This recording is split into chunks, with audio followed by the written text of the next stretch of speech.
الذي خلقني فهو يهدين والذي هو يطعمني ويسقين وإذا مرضت فهو يشفين والذي يميتني ثم يحيين والذي أطمع أن يغفر لي خطيئتي يوم الدين رب هب لي حكما وألحقني بالصالحين واجعل لي لسان صدق في الآخرين واجعلني من ورثة جنة النعيم واغفر لأبي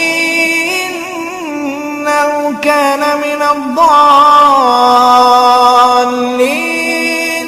ولا تخزني يوم يبعثون يوم لا ينفع مال